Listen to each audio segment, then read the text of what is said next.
Welcome to the Consultants Training Institute's Emerging Leaders Series. I am Brian Jones.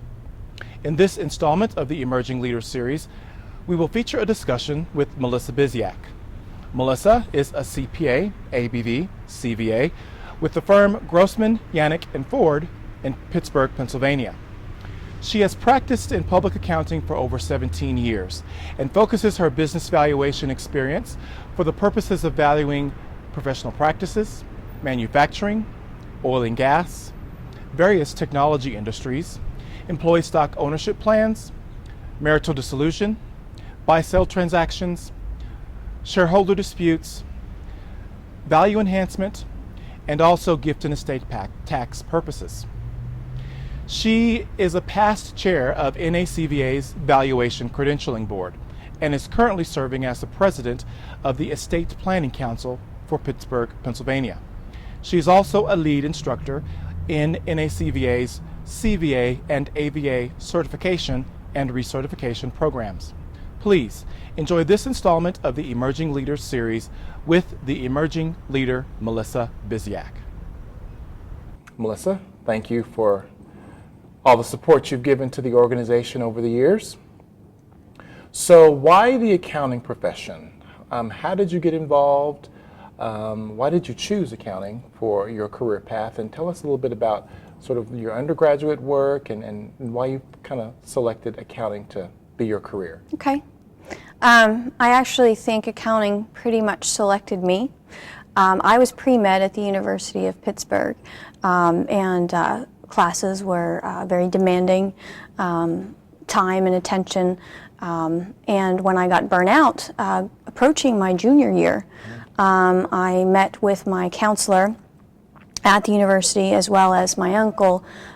He is a banker and accountant, CPA by training, and had a lot of discussions and decided I would try my hand at business, take some accounting courses, get a different feel for coursework. So as soon as I took my first accounting class, which was financial accounting, fell in love. Took some finance classes and found that was more, it fit in more with my personality. So graduated from the University of Pittsburgh in 5 years. I had to cram in my coursework in the last, because I switched to my junior year, my last 3 years. Decided I had a very strong mentor at the University of Pittsburgh. She was a CPA. She worked in public accounting. She had guided me towards a path in public accounting to ensure that I got my CPA, make me a little bit more marketable. Went that route. Started with a smaller local CPA firm. Gained a lot of experience over a broad area, being tax, accounting, auditing. It gave me a lot more experience than I would have had going to a large international firm. I decided to join Grossman, Yannick & Ford's tax department 2.5 years after I got my CPA, and I've been there ever since.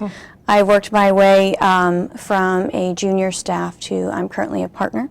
Okay. I'm the only female partner at Grossman, Yannick & Ford. Congratulations. Thank you. I started in tax, as I said. I was exposed to Bob Grossman, very active with NACVA. Bob straddles his time between tax and business valuation, as he still does today. Okay. I was starting out in the tax group. He exposed me to a couple of business valuation projects. Fell in love immediately. I knew that I would not be long for public accounting. Okay. Being in the tax group or even auditing, that really does not fit my personality. When I started doing business valuation work, fell in love. 12.5 years full-time I've been doing this. I think it is the way it brings together several disciplines and it also brings the seasoned judgment that we can bring as valuation professionals. I just think it brings the best of both worlds. You have a technical aspect, but you also have that creativity that you can bring in. Okay. And I think that, no offense to tax people, but you really don't have the ability to get too creative. Right. Or you'll have the IRS kind Right. of knocking at you. So you used the word you fell in love with the valuation profession and all the things that are involved with doing those engagements. Do you remember the first engagement that you were assigned to? Tell me a little bit about it. I do. It was a metal fabrication company, family owned for a very many years in Western Pennsylvania. Take really good care of their employees. Okay. It was a gifting situation, succession planning, senior generation giving to junior generation. It was great exposure because the management of the company very willing to share that information. Obviously, it's very difficult doing business valuation to become as intimate with the company as management has. Okay. That intimate knowledge. But it was a great experience all through and through. Made some mistakes, obviously. Bob was there to guide me through the entire process, but I was fascinated how pieces of the puzzle doing evaluation come together, and at the end we have a range or a value. Okay. And I thought it was a very scientific but also creative process. Marrying the two together really sold me on valuation work. So within the firm now, what are the range of types of engagements that you support? Sure. We're pretty broad. We do some divorce work, Okay. Valuations, also expert witness testimony for calculating net disposable income. We do litigation where we do lost profits analysis, assisting the court really anytime they need a financial witness. We do valuations for tax purposes. Bob and I have a tax, well, Bob is still in the tax group. We have a strong tax background, so we do succession planning, estate valuation work. I do a lot of valuation work for financial reporting under the fair value standard, where we're doing purchase price allocations. We're looking at subsequent impairment of the intangible assets. We do some 409A, which is we do some stock option valuations. ESOPs, very different animal. And I like that, to be able to change up from almost what I'd call a vanilla valuation to ESOPs. They have different nuances that the evaluator needs to pay attention to. We do buy-sell agreements where we like to do them before the parties have a triggering event and there's chaos. Right. We like to do them at the beginning, giving them knowledge of what the company is worth, so they can properly insure the other partners if that's the route that they decide to go. And then upon a triggering event, we come in and do the valuation then. A lot of litigation surrounding buy-sell agreements, Okay. so we're involved in that pretty heavily. So we can range from doing divorce work, tax work, fair value accounting work, and it keeps it very interesting. A lot of different purposes for valuation. And considering all of those, and being someone who's been involved in the profession and working for Bob Grossman, who's definitely pioneering in the profession, what are some of the challenges or aspects currently that you feel are critical for evaluators to be aware of so they can be successful? I mean, you spoke about litigation, expert witnessing, M&A, succession planning, gift tax, ESOPs. That's quite a range of things, but thinking about perhaps the newbies coming into the profession, what would be some advice you would give to them? I think something very important, because when we talk about litigation, I've also been involved in cases where I am going up and representing CPA valuation firms. Okay. That have gone in and perhaps not dotted all the I's and crossed the T's as they were doing their valuation work, and they were called on it after that. So that has been an issue where we have been brought in to take a look at the work that they've done, to sit in front of the court and say, well, we believe that they've gone through their proper due diligence. So I would say to the evaluators that are very new to the area, I would say do not take on a project for which you do not have adequate experience. Now, I know you need to get your feet wet, get started. In that case, you need to be working with a mentor, perhaps somebody in your firm or someone, if you're a sole proprietor, somebody you can reach out to.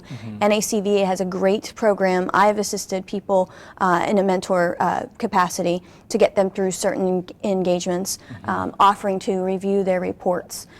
It's very important, I think, in this climate when you talk about ESOPs and situations where employees are placing their shares to the company and the value is something different than they expected. So going in and breaking that down can be an issue. Making sure you understand the nuances of an ESOP, considering repurchase obligations and things like that that are very specific to valuing ESOPs. When you talk about tax purpose valuations, obviously IRS comes to mind. So we want to make sure that we're properly substantiating discounts. Discounts are extremely important because that's the haircut that we take off, if you will, at the end of the valuation. Something that we have faced for many years reviewing valuation reports. You have a 55-page valuation report and potentially 2 to 3 pages of that report are just attributed to the discounts. Not enough meat in there explaining where we derive the discounts from. We see a lot of challenges in the tax court from the IRS attacking the discounts and the level of discounts that we're taking and how we're deriving those discounts. So I think that is a major area of concern when we're doing these valuations. Another area would be with the type of economy that we're going through, and we're seeing this flight to quality affecting the cost of capital. I think that is a very hot issue for evaluators to be taking a look at. So I would say to people that are new to the profession, make sure that you are very aware of all of the information that is out there and available to us, and just making sure that you stay ahead or at least on pace with the current trends. So how do you keep up with it all? I mean, you've got fairly sizable staff support, and you have at your fingertips, all your experience now that you've gained, but also a great mentor in Bob. But what are some of the resources that you utilize to stay current and on top of all the trends and techniques and theory that's out there? Okay. Well, you guys, obviously, the Value Examiner, I refer to that. I think that is extremely helpful because it addresses a broad range of topics. It goes into litigation, and we could be talking about just general evaluation. It really dives into the issues. So I think that is a very important resource. We also do the BV resources online. Very good. We also attend as many classes as we can. With technology, we can attend free webinars, depending on the organizations we're involved in, or with a small cost, we can attend a webinar where you have the likes of Jim Hitchner or Bob Grossman or Shannon Pratt teaching. This is something when I started my career that wasn't available. Yeah, it's true. I think that is tremendous. We do a lot due to the size of our staff, we do a lot of training in-house, where we do what's called brown bag lunches, where we talk about current issues. When I get back, we're going to be talking about Monte Carlo simulation. So we try to keep, as a group and as a firm, we try to keep not so much on pace, we try to stay ahead of the trends. And as far as mentors, yes, Bob has been a tremendous mentor. However, when I first took my FT&T class, I developed relationships with a few of our instructors, and I selected my mentors by not so much what I knew at that time, by where I thought I wanted to be in the profession. So, and I think it's very important for evaluators, no matter where you are in your career, to have those mentors. Those professionals that you can bounce off ideas, not necessarily in your firm. Your firm, basically, we're setting the tone as the partners of the group. So basically, they're going to be learning what we feed them, or kind of looking to us for impressions and opinions. So I think it's very important to go outside of the firm and other members. Even geographically, it's to get a different feel of where things, how things are going down, issues in a different area of the United States or even globally. So, a big thing too coming up on the horizon are the updates to the tax for gift and estate tax purposes, gifting and estate. Lots of controversy around that. Talk about how you're addressing that with your clients and perhaps for some evaluators, some of the issues that they should be aware of? Well, we pretty much let the attorneys quarterback the estate and gift tax planning strategies. We are aware that the $5 million lifetime exemption is going to be expiring coming up here. There's so much debate on where is it going to go. Are they going to actually let these provisions sunset? So what we are doing is looking to legal counsel as far as to lead these types of engagements. We will give our opinion as far as value of the company, what we feel are the appropriate discounts to be taken with respect to the bundle of rights and the interests that we're valuing. So I think my advice to professionals in the valuation community would be to look to legal counsel for the advice on how to proceed. We are seeing a lot of people holding off with respect to planning. It really depends on where they're at as far as their level of wealth. Okay. But we are still seeing some of this work being done, but right now I think it's very early to tell exactly where it's going to go. Yeah. We're definitely probably, well, let me say we're not going to be at the 5 million. We're going to be somewhere below that, and I think that will probably spark a lot more planning as that lowers, because that's going to impact a lot more taxpayers. Right. So you work hard, great career, wonderful company, involved in the profession. Tell us about what you do in your time and your family and those things that are important to you outside of your professional personality. Sure. Well, I try to keep a balance. I do work hard, a lot of hours. Bob and I directing the group. I have 2 young boys who I like to spend a lot of time with. They're very much into sports, and they're very active. How old are they? 5 and 4, okay. 18 months apart. So that keeps me very busy. I usually don't have alone time. At night, when I do have some time to myself, it's getting prepared for the next day, right. Potentially doing practice management tasks at home. But another way that I try to balance a little bit more, community work. I allow myself to serve on one board. Okay. And that would be the Children's Museum in Pittsburgh. Oh, that's wonderful. And I want to devote my time to things that have meaning for me, where I think that there will be a give and take from both sides. So I think that helps me keep more of a balance between family and work life. Right. And I think I'm hoping I'm setting a good example for my children, so they can see that when you work, you also give back to the community. But unfortunately, for now, that's really all I have time for. Yeah. Some of my other interests, I'm into physical activities, and I started the Insanity DVDs. Oh, I just got those as a gift. Yes, they're very intense. My 4-year-old tries to do them right beside me, so never alone, as I said. Right. There's usually a small person next to me, but right. I think it's a good stress reliever. Yeah. How far are you into the Insanity series? Done. Oh, you did the whole thing? I did 2 months done. What was it like? Intense. Tell me about it. Month 1 eases you into it, and it's very tough. Right. Month 2, it's insanity. Yeah, it's crazy, but it's worth it. Yeah. Well, like I said, I just got it as a gift, and I haven't jumped into it yet, but I'm going to be calling you for some mental support. I'll give it to you.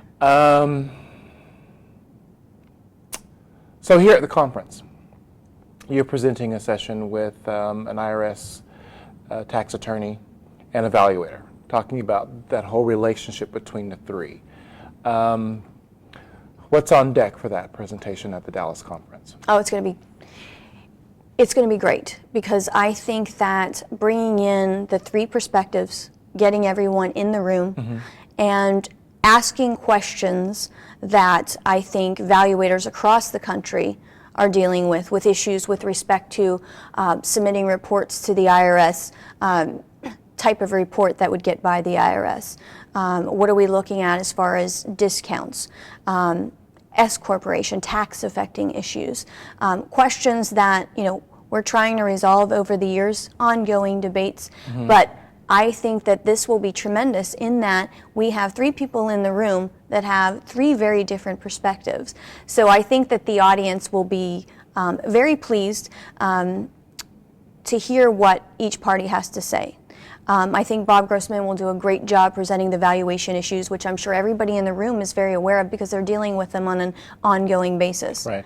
And then Sue Kurtzwill, who we're very pleased to have sit on the panel, she'll bring in the IRS perspective.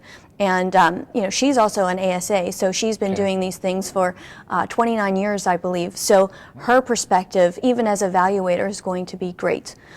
And Trey Cousins from Dallas, Texas, he's been involved in many high-profile tax court cases, such as Adams and Knight. Okay. So we'll be talking about how he uses experts and how he perceives our reports and all of the material that we're putting in our reports. So I think that having this amalgam, if you will, is going to be tremendous. Cool. So I'm looking forward to it. Hopefully I will ask some hard-hitting questions that will please the audience. So we'll see. Very good. Well, we definitely appreciate you taking a few minutes to share your insights and perspectives on your career and the profession for others who are out there doing it in the world, and for someone who is leading and instructing and mentoring. We appreciate all the support that you've given to us as an organization and to the profession. I look forward to seeing more from you. Oh, thank you. You're very welcome. Yeah. NACVA has been great to me over all of these years, so I'm glad to do it. Thank you, Melissa. Thanks. Very much appreciate it. Thank you. See you next time.